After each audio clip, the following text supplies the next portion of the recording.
The American Civil War, 1861 to 1865, was a conflict between Northern Union and Southern Confederacy over slavery and state rights. It led to 800,000 deaths. The abolition of slavery and preservation of United States as a single nation. Abraham Lincoln's leadership was pivotal throughout the war.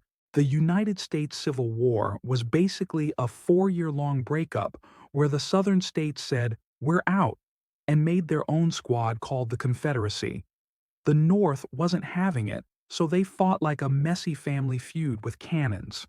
The North was all about factories, hustle, and saying, "Hey, maybe slavery is super bad?" The South was all about farms, old-school vibes, and yelling, "But who's gonna pick the cotton?" while hugging slavery like it was their favorite pillow. The secession of the 11 Southern states in 1860 to 61 and the ensuing outbreak of armed hostilities were the culmination of decades of growing sectional friction over slavery. The North was basically going through its glow-up phase. They still had farms, but think small and chill, not giant plantations with forced labor. Meanwhile, factories started popping up like zits in puberty. Northerners were like, "Let's build all the things." So they made canals, roads, steamboats, and railroads like they were playing Sim City. They also got into banks and insurance because apparently grown-up stuff is cool. Oh, and they were totally into gossip. Newspapers, books, and the telegraph made it super easy to spread the tea. Approximately 21 million people lived in the North.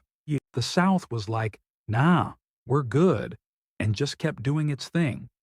Farming was their whole personality, especially giant cotton farms. But these weren't chill little farms.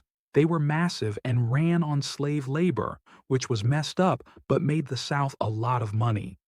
While the North was busy building trains and inventing stuff, the South was basically saying, "Why fix what's making us rich?" They didn't care much about factories, railroads, or all that techie stuff. They just doubled down on growing cotton and sipping sweet tea on the porch. Yet, to Southerners, as late as 1860, this appeared to be a sound business decision. The price of cotton, the South's defining crop, had skyrocketed.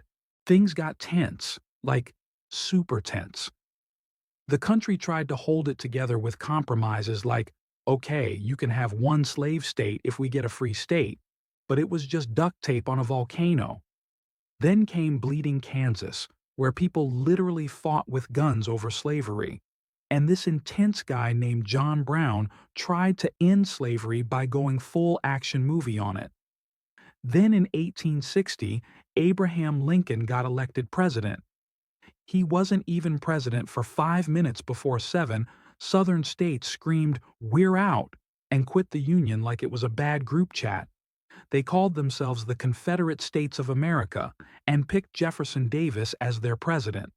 Lincoln, shocked but calm, was like, "Well, that escalated. That." In April 1861, things exploded when the South fired the first shots at Fort Sumter. That was it. The start of a 4-year-long civil war. The North had more people, factories, and trains. The South had better generals, home field advantage, and cotton. Everyone thought it would be quick. It was not. The first major battle, Bull Run, was such a mess that people brought picnics to watch, until the Union got whooped and ran. The North realized, "Oh, this is going to take a while." They came up with the Anaconda Plan to strangle the South slowly by blockading ports and taking the Mississippi River. Meanwhile, the South had Robert E. Lee, a general so good the Union kept switching theirs like socks. In 1862, the Battle of Antietam became the bloodiest single day in U.S. history, and even though the Union didn't totally win, Lincoln used the moment to drop the Emancipation Proclamation. He declared that all enslaved people within the Confederacy were free. He didn't free all the slaves, just the ones in rebel states. But now, The war had a moral mission.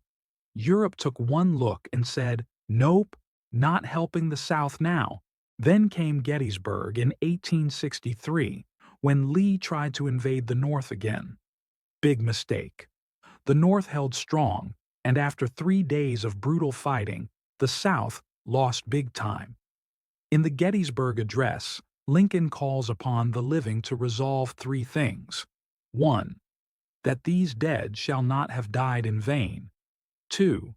That this nation, under God, shall have a new birth of freedom. And 3.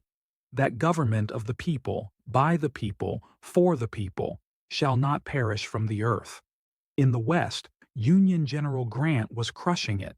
He took Vicksburg, giving the Union total control of the Mississippi. Lincoln loved him. Finally, a general who actually wins. Grant was promoted and went after Lee directly, grinding the Confederate Army down in battle after battle. While that was happening, General Sherman marched through Georgia, burning everything in sight. Total war. The South was falling apart, no supplies, no will, no chance. By April 1865, it was game over. Lee surrendered to Grant at Appomattox Courthouse. Grant, classy as ever, told the Confederate soldiers to go home and start healing. Just days later, Lincoln was assassinated, and the whole country was heartbroken. Slavery was officially abolished with the 13th Amendment. The Union was saved, but the wounds were deep, and the road to recovery was long. So, what did we learn? War is ugly, slavery was a disaster. Even after the Civil War ended and slavery was abolished, the fight for equality wasn't over. It was more like, to be continued. As the 20th century rolled in, people were still battling injustice and chasing the dream of true freedom and fairness for everyone.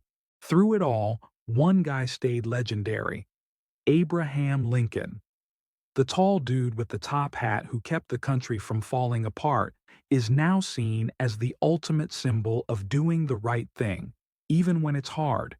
He didn't quit when things got dark. He led with heart, stayed humble, and kept pushing forward. Today, he's kind of like America's moral compass, quietly reminding everyone what the country's supposed to be about: truth, kindness, guts, and never giving up. If you enjoyed this video, don't forget to like, comment, and subscribe for more history content.